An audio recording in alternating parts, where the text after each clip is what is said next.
Hare Krishna. Welcome, dear devotees. Thank you so much for joining us for the Bond of Love series. It's such an honor to have these wonderful interviews with Srila Prabhupada's daughters. And our guest today is Mother Gopalasapriya, who was introduced to Krishna consciousness almost 5 decades ago. She has been dedicatedly serving Srila Prabhupada, his movement, in so many different capacities as a preacher, as a sankirtan leader, taking care of guests. She lives in New Vrindaban with her husband and is such a wonderful Vaishnavi. Not only does she support the temple with her talent, she takes care of Srila Prabhupada's palace, beautifying the grounds by planting, taking care of the gardens, um, and how Krishna empowers the sincere devotees. We're going to find out more. So please help me to welcome Mother Gopalasapriya on our show today. Hare Krishna, Mother Gopalasapriya. Such an honor to have you here. Thank you. I'm honored to be here. I've been suffering with a little bit of flu, and I'm starting to get better. So my voice might sound a little funny, but Not at all. Thank you so much. In spite of still being under the weather, still willing to do this interview with us. Our gratitude really to Rukmini Priya, who's been heading our Bond of Love series, scheduling these events. It brings so much joy to hear about Srila Prabhupada from his daughters, their relationship with Prabhupada, and so many beautiful things. But I want to start this conversation by getting to know you a little bit more. I've lived in New Vrindavan. I've seen you. My children actually, Premanand, learn art from you. So come he's, over. I know, he remembers you so fondly, even after 20 years. So I want to hear, what was it like for you when you were introduced to the devotees in 1974? What made you really interested in joining Srila Prabhupada's movement? What was it that really was, this is it? I found something that I want to dedicate my entire life to. Tell us a little bit about how you met the devotees. Okay. Well, maybe I'll go back a little further because Sure. I did see the devotees, much earlier here and there in like this early 70s, like 1970, 71 in Detroit, because I would go downtown for different things like anti-war demonstrations and art classes, and I'd see the Harinam party. And I especially remember one time we were sitting, a group, all the people that came down for the march, anti-march against the war. There was a big group of devotees just doing Harinam in the crowd, and everyone was kind of quietly waiting and just watching the devotees. And I was so impressed. And I was taking pictures. I took a lot of pictures of the devotees of the Harinam party. And at one point, one of the men was addressing all the people about how we all want peace and we're here because we want peace, but we'll never find it unless we find it within ourselves. And he was talking about the Maha Mantra, and I just remember thinking, wow, everything he was saying was making a lot of sense. And I would also get, when I'd go on Saturdays for my art classes, I'd always see them and pick up some of the literature, like Easy Journey to Other Planets and Back to Godhead magazine. So I had those like all through high school in my room, and I loved the artwork more than anything. I tried to read them and I would pick up little bits and pieces, but it was hard to actually grasp the whole thing. I just loved the artwork, though, and thought these books were very special, and I just kind of kept them all together. So that was kind of my first introduction. And then as I got a little older and went to college for a little bit, just a little bit, and ended up living in a teepee that I had built because I just didn't want to have anything to do with the world and life as it was. I just wanted to live out in the woods, and Oh, wow.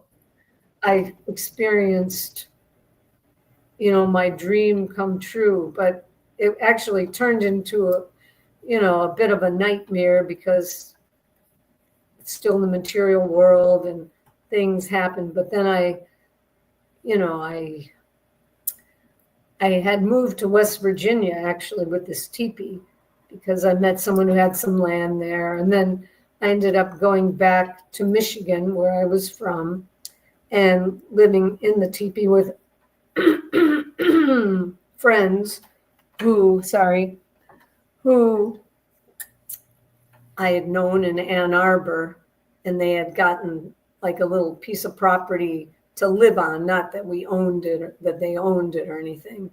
And one of them had met the devotees like Vishnu Jan and Janan and Tamal Krishna that summer, the Radha Damodar traveling bus. And That's he had a great. lot of books, and he had japa beads, and he would read out loud different things from the literature. Sorry, got to take a sip. Please do. Please sip on your warm water.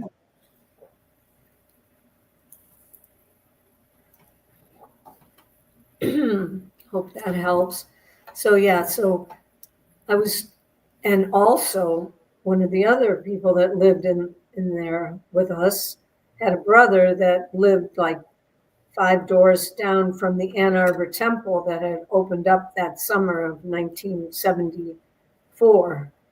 And so we'd always go to the temple, and Uh-huh. they'd give us prasadam, and we just got to know Badari Narayan, the one that's in San Diego now. He was the temple Right. president. He was just like 18 years old at the time. And he He was the was so temple president of Ann Ohio? Arbor, Ann Ann Arbor. Arbor, Michigan. Yeah, I see. and we were very impressed with him and the way he spoke and the stories. He told us so many stories, and he told us about Prabhupada. And we thought, oh, we'd go to the Sunday feast sometimes, and we'd just drop in, and they'd always give us some kind of prasadam, whether it was just fruit or something. And, we just thought there was so many nice things about the temple and him, and we didn't understand everything, but we go back to our place about 30 miles away, and we decided to invite the devotees to come out to our place for a feast because we thought we had so much going on out there, and we cooked a lot of things, and they brought prasadam too, and there was probably about 12 devotees that came, maybe Wow. 10 to 12 devotees. They came, and there was a farmhouse on this property too, so that's where we had the program. It was like fall time, and I remember they walked in the door, and just the whole place just felt transformed. I remember that was the first time I really thought, wow, there's really something to this, because the whole place just like lit up. So you And haven't met Prabhupada yet? oh no, I didn't meet Prabhupada until 1976 after I joined and everything. 2 years later. This was 1974, like fall time. But we had nice kirtan, and we shared prasadam and some of the things that we had made that they could eat. They actually partook, and they brought guitars and all kinds of bongo drums and things that they thought we would appreciate. And I just remember that was the first time I really felt something special. And then, of course, going to the temple too, I felt it there, but the way our place felt so transformed was amazing. And then not too long after that, we had to leave that property because it wasn't our property. And it was like the end of November, and we didn't really have anywhere special to go. And like there was 5 of us, and one woman had plans to go back to college, and her boyfriend wanted to go with her. And there was 2 brothers. One brother wanted to go to South America and visit his homeland, which was Guatemala.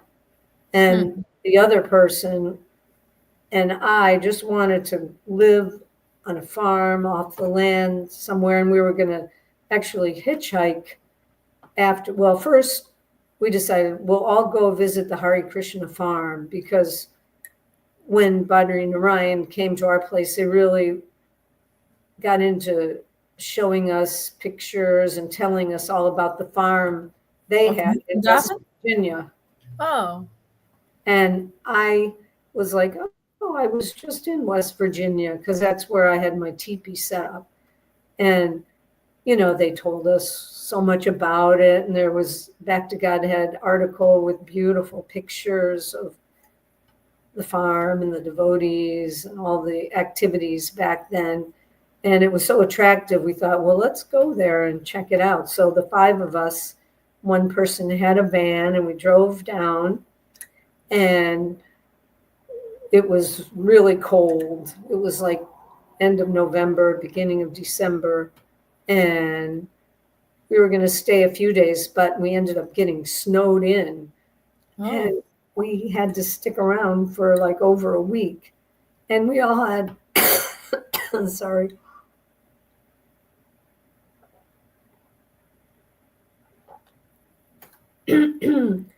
We all had to kind of go our separate ways once we got there. And the couple decided just to stay in the van because they didn't want to be split up. And I was sent to the new barn to room with one of the ladies there. And then the 2 other brothers, they went up to the old Vrindaban Farm where Radhanath Swami was at the time. And we were all having our little separate experiences while we were there. And I was really impressed by the austerities and like the look of the devotees, their faces. Just austerity brings out a certain kind of glow in people. And I just seeing women chopping wood and cooking over open fires and living so simply I was just so drawn to it. That's because that's what I was trying to do on my own. But to see a whole group, it would just seem so organized. They had the meals all at the same time. And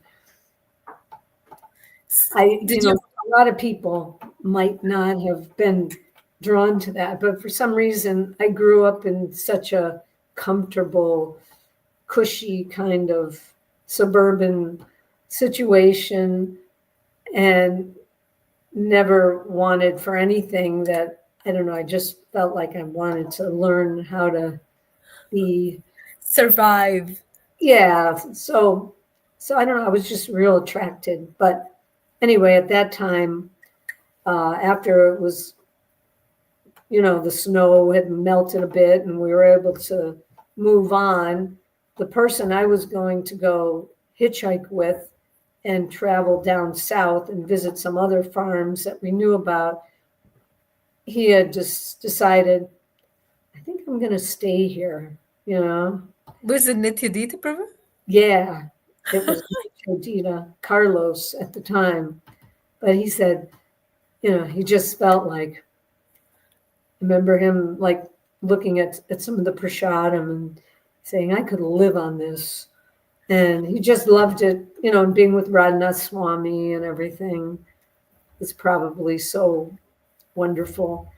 But yeah, so I was kind of like, I was kind of taken aback, and I knew that I was not ready to just stay there because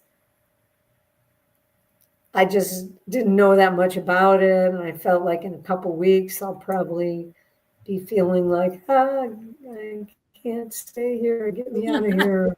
So I thought, well, I need to learn about this. So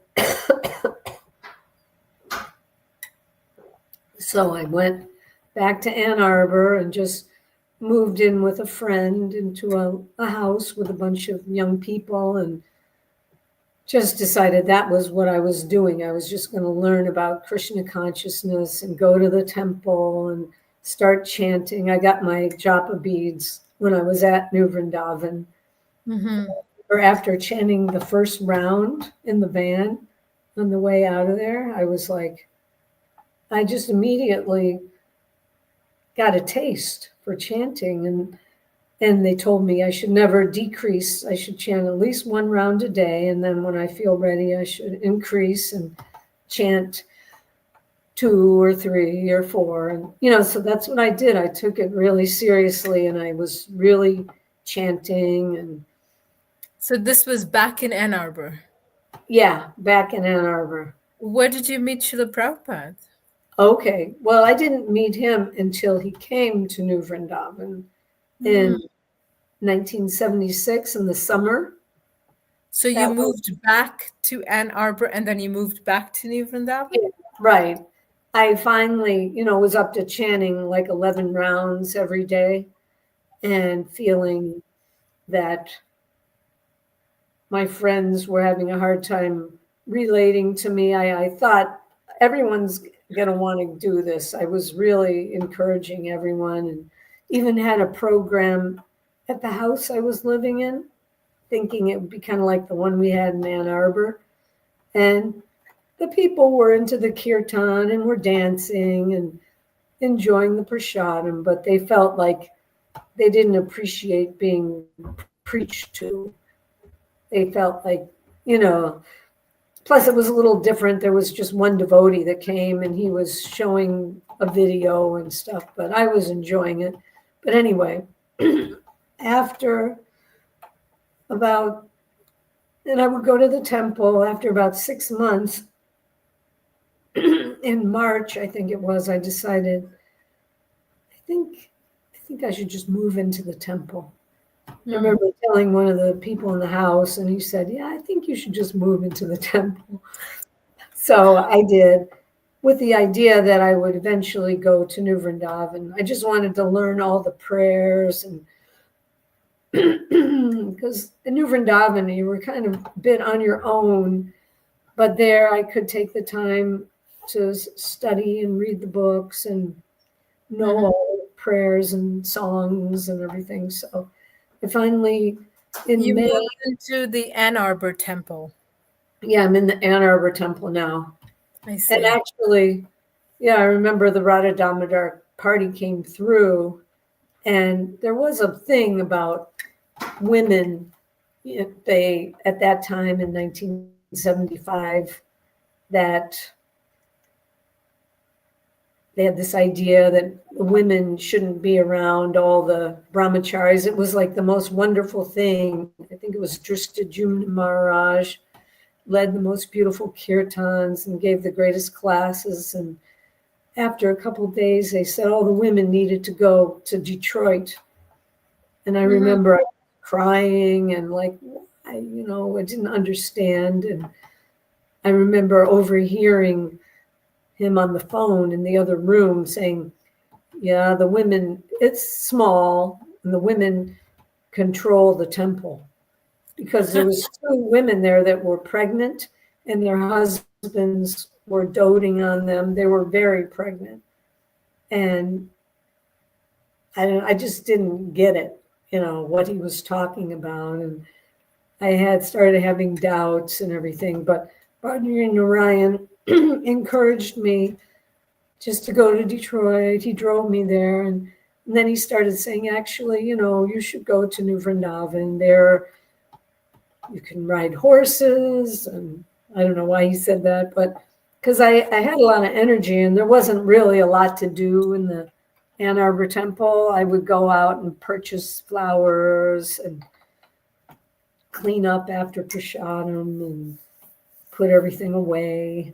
But yes, we made arrangements after I had been there for, I think it was only about a month, that I could go. This other couple was going to go there too. And a couple of brahmacharis drove us in a van to New Vrindavan. It was exactly 50 years ago because it was May of 1975 when I got here. And it was so beautiful. And that summer, I think Yadabar and Vishaka were here filming The Spiritual Frontier, which is a really nice movie. Have you ever watched it? I watched bits and pieces, but not the entire thing. It's really nice. And it was just a real magical kind of summer, and just being here and chanting. And so Prabhupada was there sometime in June, I think, right? No, June not that year. See, it wasn't until later. Then shortly after that, I started going out on book distribution and sankirtan. In 1976, the summer, he came to New Vrindavan, and he flew into Pittsburgh, and we were there distributing books in the airport. So we got to go greet him at the gate, and then our sankirtan leader wanted us to run up and start distributing, so when Prabhupada walked by, he could see us distributing his books. And I just remember that was the very first time I was able to see Prabhupada. And like everyone always says, it was kind of surprising because he's so short. When he walked through the door, you could go right to the gate and see them walk right in the door. And he, just appeared. What was it like to be in the presence of Prabhupada? Right at the Well, when I didn't get to be in his presence a lot, because by that time, he had a whole army of people around him. Devotees that kept people away most of the time. But we did get to go for a few Bhagavatam classes, because we actually lived in Pittsburgh at that time. We were working in the airport, but we would drive out here, and we went to his Bhagavatam classes, and we had one special darshan with him. We would have darshans out in front of Sankirtan and Ruchi's house. That was where he was staying. And we would gather around. There was only maybe 30 people sit on the grass, and he had the beautiful gold and teakwood Vyasasan. There's nice photographs of him sitting there. And that was the only time he really spoke to me, because we were all sitting. It was quiet. It was evening, and things were kind of winding down, and there was a little lull, and he just looked at me and said, "Are you all right?" And I just sat and didn't think he was talking to me. But he looked like he was looking at me, and then he said it again, "Are you all right?" And I just went like this. And what did you say? He said, "Have you got sufficient cloth?" And I thought he said, "Haven't you got a cloth?" But it was recorded, and Hari Sari had written about it in his Transcendental Diary. He said, I tried to answer. I don't know if he heard me, but I was saying I just didn't have it with me. I have a charter, but I don't have it with me. and he addressed the temple president who was standing near him, Was it Kaladri. Piladri, Prabhu? Was the temple president, huh? Kaladri, yeah, telling him that you must find out if they have everything they need.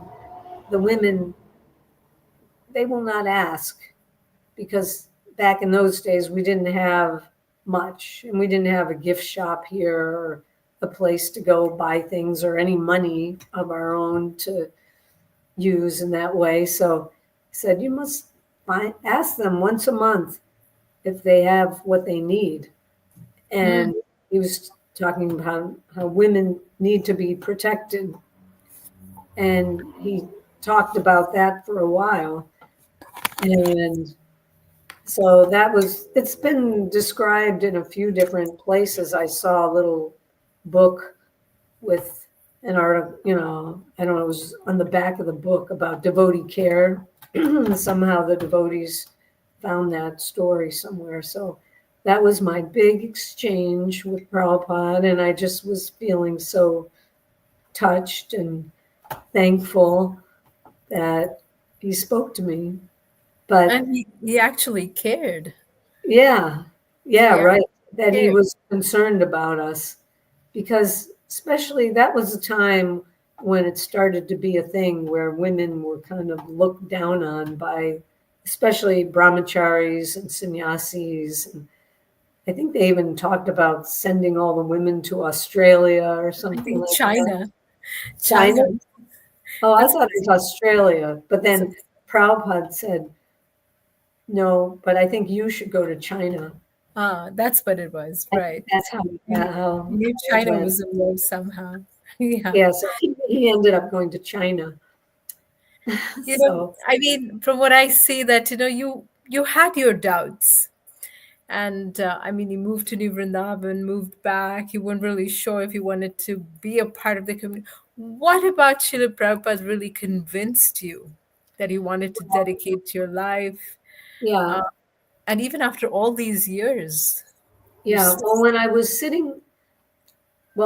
in Ann Arbor, and we would take prasadam every day, we would sit and listen to tapes of Prabhupada's lectures, and just hearing him speak and his mood and the things he was coming out with just sank in so deeply, and I'm sorry, I have a bad habit of saying, I'll try not to. that's But, totally and good. also the taste that I was getting from chanting Hare Krishna mantra, which he had given us, that's what really made me decide to, like, this is really something to this, the chanting. And the things he would talk about, society, like we read these things now, these things are, I always had a feeling that this can't last, this the way things are going, the direction things are going in. And that's why I wanted to get back to the land and all that kind of stuff. So the things he would write about that just really hit home and made me think, this person really knows what he's talking about. Hmm. Even though there was other things, the stuff about the women, sometimes I didn't quite get it, but I heard someone told me that he said the devotees in our movement aren't women, they're Vaishnavas or whatever exactly he said. That was, that just was okay. That made sense to me too. Okay, I don't have to, I'm not really a woman. I'm just in this woman's body, and I'm not like these women out there. And I don't know, I was just drawn to everything, even though and his devotees, I didn't really know him at all when I first came. And then just hearing more and more about him as I got involved just made me make that Convinced. decision. Yeah. What was it like when, Srila Prabhupada left the planet for devotees? I mean, we've heard that so many devotees felt so lost. and they couldn't continue to practice Krishna consciousness. What kept you going? Was it Well, your I friends remember or the day that Mhm, he left. It was in Pittsburgh. That's when we go out and distribute books on the mhm, street sometime. And I was upstairs in our little ashram area, mhm. and Mother Hara came up, and we were just getting ready to go out. Did you say And Mother Dhara? Mahara, Mahara. Mahara, Uh-huh, she's right, right. Mitra's wife. She lives in Mhm. Alachua, but she used to live here many years ago. She's the one who used to sew the deity's dress. Sewing, yeah, sewing. She's very Yeah, tall. yeah, yeah, So yeah. you told me, and she was Uh-huh. crying, and I was just. I think because devotees like myself, I didn't have his personal association. It wasn't like how can I carry on? I just felt like more committed, like I just have to go out and distribute his books. And I just felt more determined to go out and push his mission forward. I Mm-hmm. just remember that day very clearly and being out there. I went out on the streets that day and I was just by myself.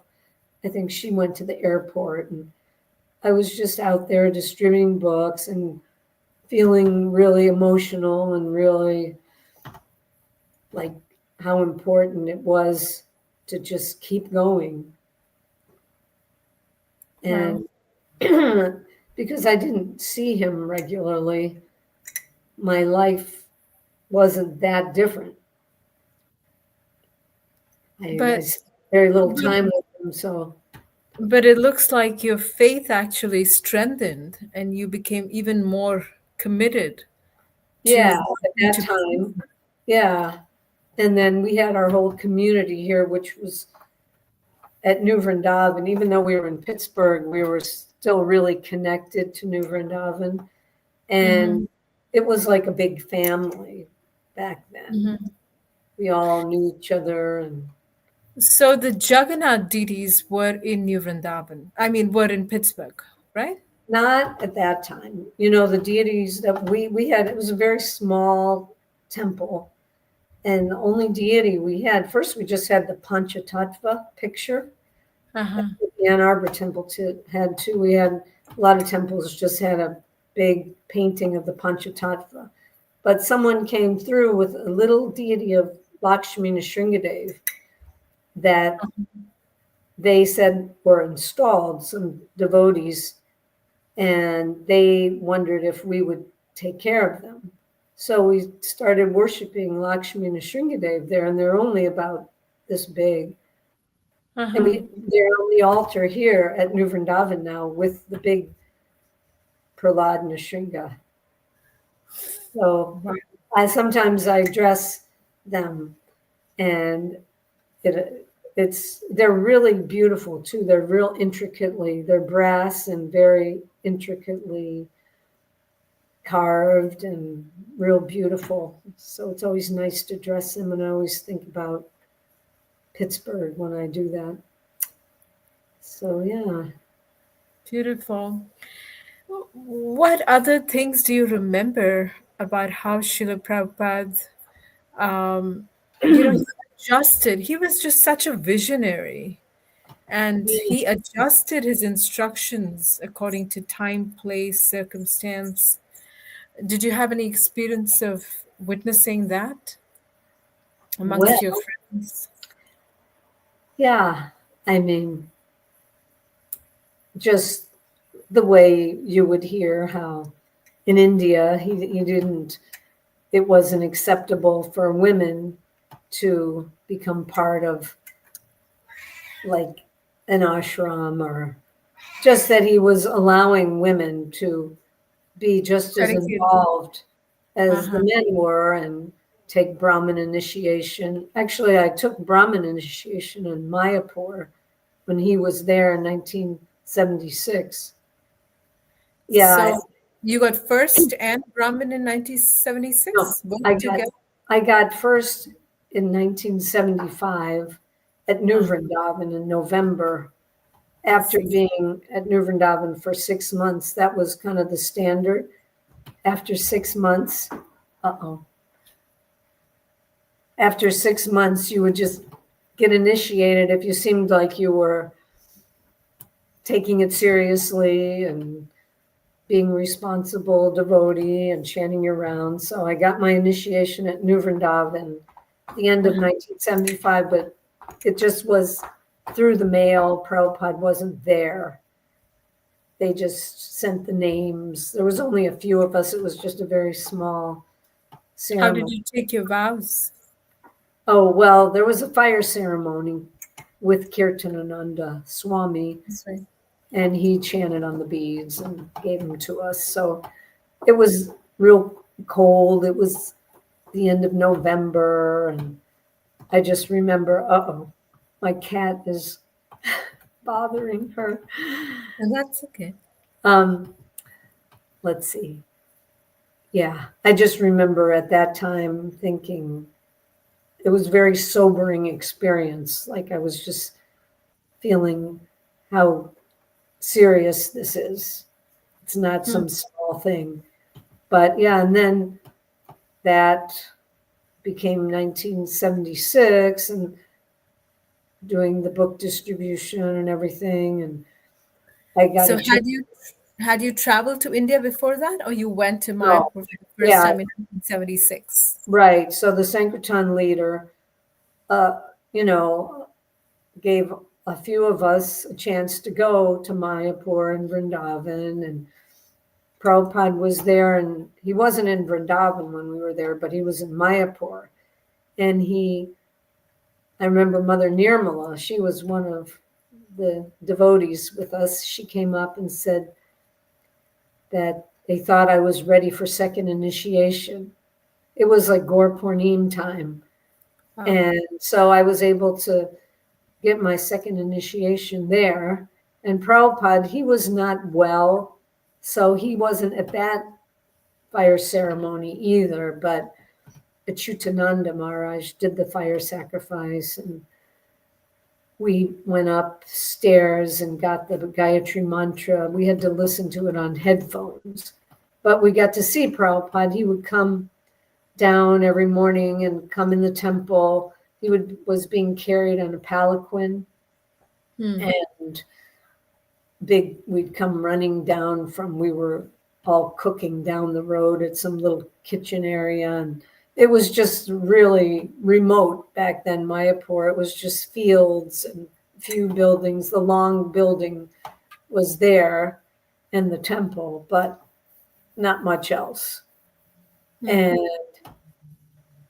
so we uh, would come running down for the welcoming Prabhupada, coming down the steps on the palanquin and into the temple. And then he'd walk around and ring the bell, and we could get pretty close. And that was just so ecstatic to see him ringing the bell, and everybody was dancing around, circumambulating the deities. And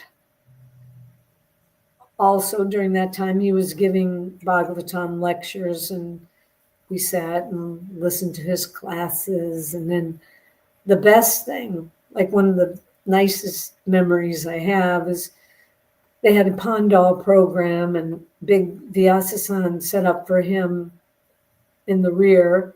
And there was like dramas, and they were doing like the Ramayan and certain things, Serpanaka, when she Mhm. gets her nose cut off, and that really wonderful devotee, she left her body some time ago. For some reason, I can't think of her name. From Brooklyn, from New York, blonde, really beautiful singer, and she was a professional actress in New York. Mm. Anyway, she was really good. They were really good actors, and anyway, he was sitting on the Vyasasan, and he was just laughing, and we could sit, the women could sit on one side and the men. So I was able to sit quite close to him, and just, you felt like you were watching him more than the play. The show. Yeah, looking over at him because he was having such a good laugh and just enjoying it so much. So that was very nice. And also that summer in 1976 was the New York Rath Yatra, the big New York Rath Yatra. And the Sankirtan leader took a few of us up there to go for that. And Prabhupada was there in the building that when they had the 55th Street Temple with all the, I forget how many floors and elevators. And it was just unreal how ecstatic the whole thing was. I think just him being in that building, and I chanted my rounds like I've never experienced since or before that morning. I don't know what happened, but it was like my rounds were so amazing. And we got to decorate the cart that he was going to sit on. I think it was on Bhadra's cart.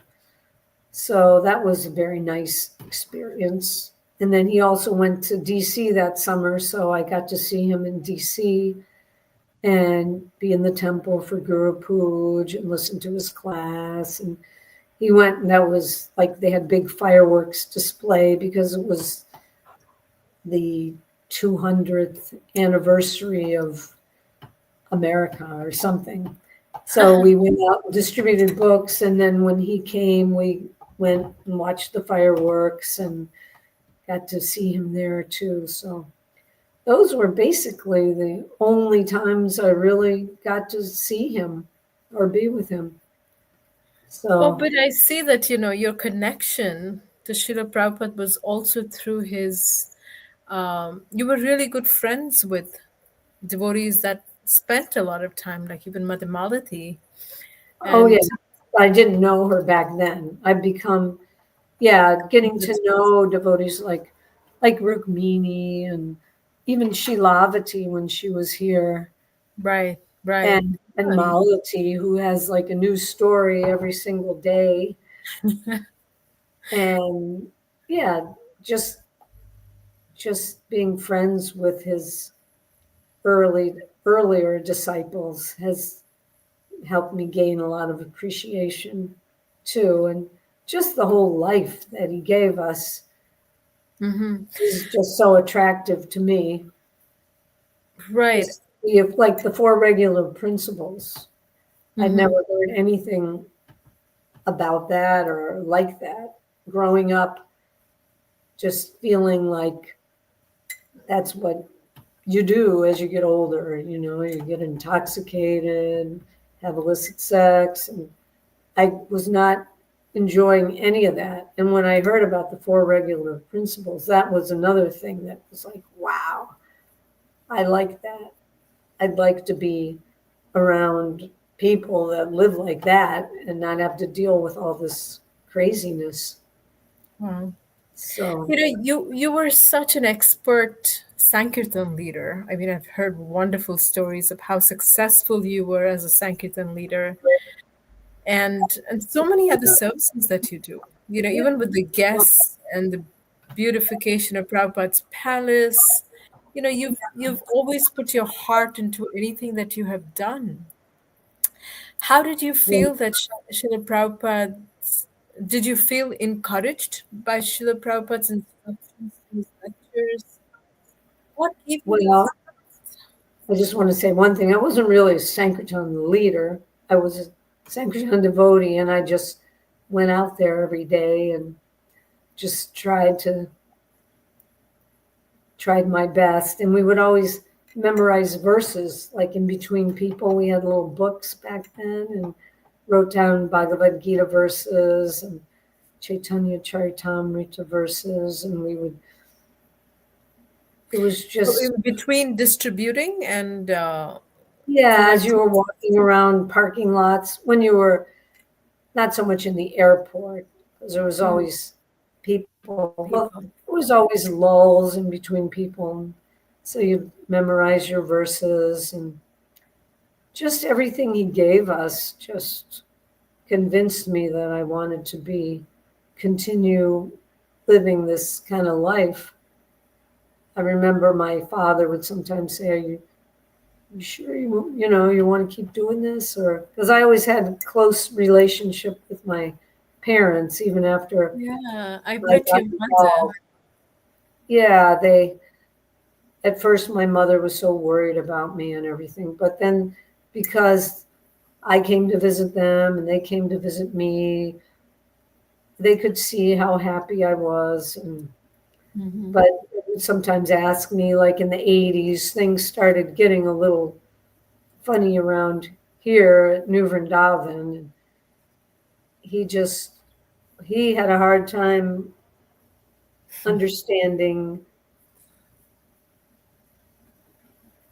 how I could just be so convinced that this is what I wanted to do, but somehow I've just never really wanted, I'm just not attracted to material life so much.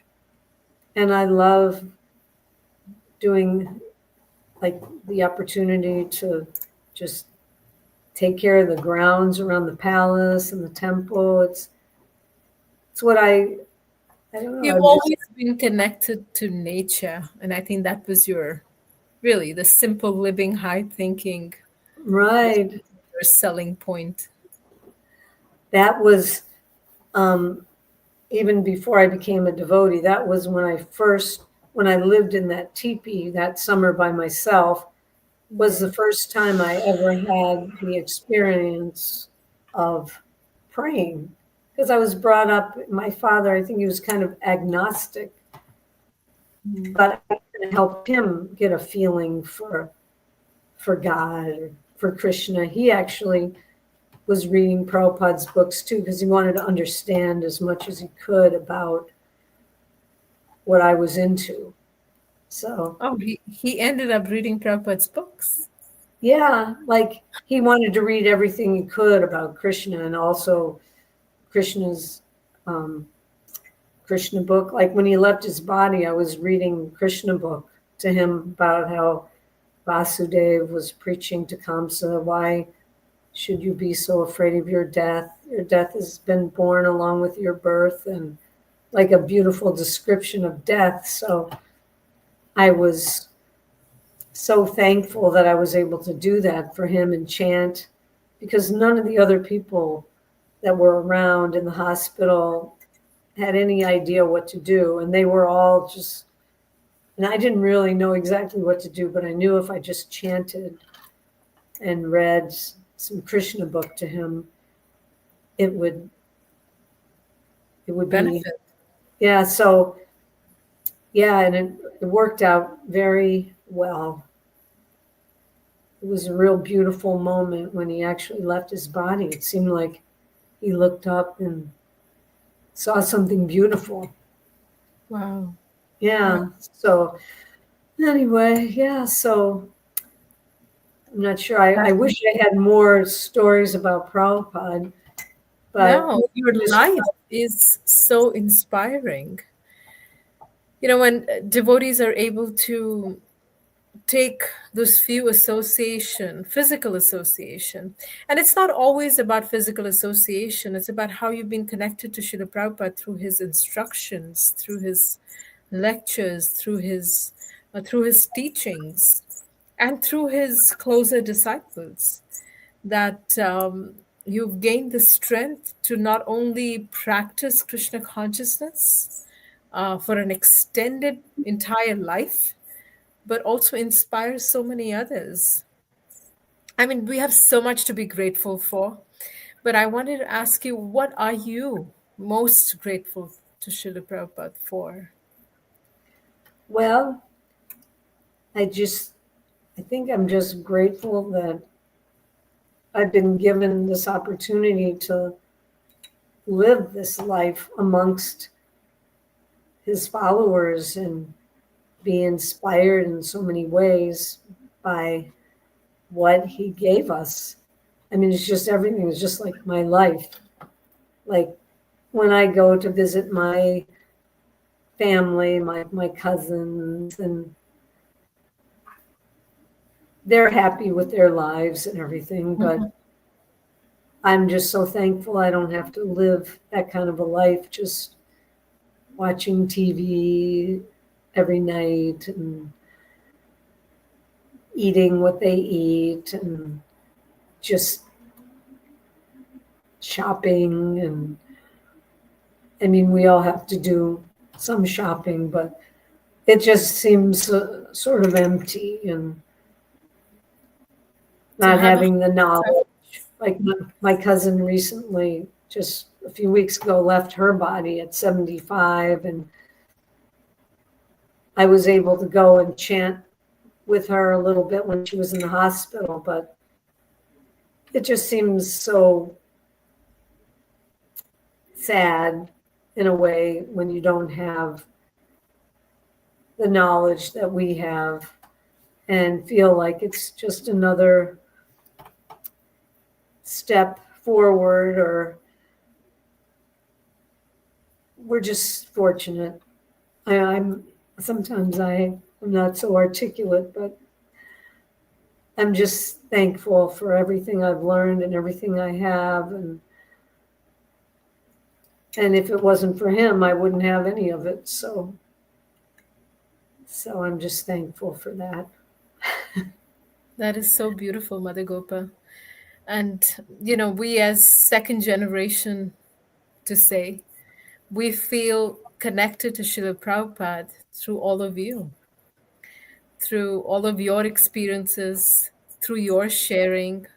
And what we have today that we call as, a progressed ISKCON society is because of all the hard work and all the struggles that you all have put in.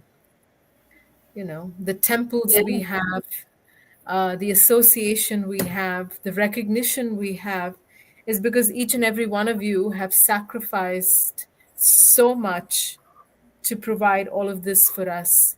And that's the reason why we want to have these Bond of Love series, because you all have such a beautiful story that's going to inspire generations to come. And we're so grateful. If somebody asks me, what am I grateful to Srila Prabhupada for? I think I'm grateful to him for his disciples, because it's through your words that we're able to even get a glimpse of what Srila Prabhupada was, how he lived his life. Because our exposure to him is just through, for me, his appearance and disappearance is synonymous.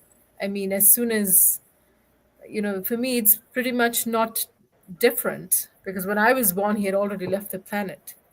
Mm, So his appearance and disappearance days become significant to me only by hearing from all of you and yeah. seeing that people were able to give up everything just to please him. What kind of a person was he? What kind of selfish, selfish, selflessness he was able to inspire devotees with. They were just so selfless, just be there and contribute to Srila Prabhupada's movement. So we're so grateful for all of you.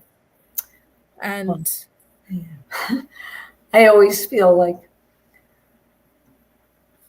I wish I could have had more association, but just reading the things that he put out there, like I remember reading, this human form of life is meant for self-realization, not sense gratification. It's not meant for sense gratification. It's meant for self-realization. I was, wow, that makes so much sense. That just really hit me. And I think, I've just tried to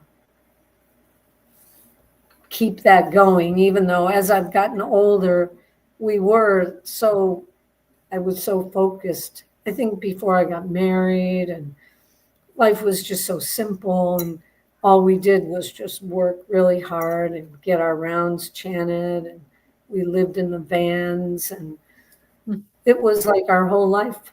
basically, like the earlier disciples did, pretty much just drop out of society and get involved to pretty much create this movement.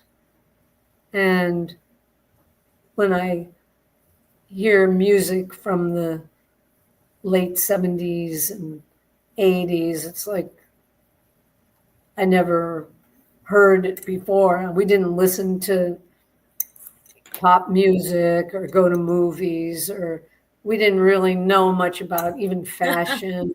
I remember going in when I started going into the airports and saw like men wearing leisure suits. I was like, whoa, like colored or light blue suits, you know, synthetic with flowered shirts. And I just had never seen anything like that. But that was the new style. But yeah, we were removed from everything, especially being here at New Vrindavan and not living in. We did live in Pittsburgh, but we just go to the airport. And anyway, that You have was, your own world. yeah, That created its especially own. yeah, here at New Vrindavan.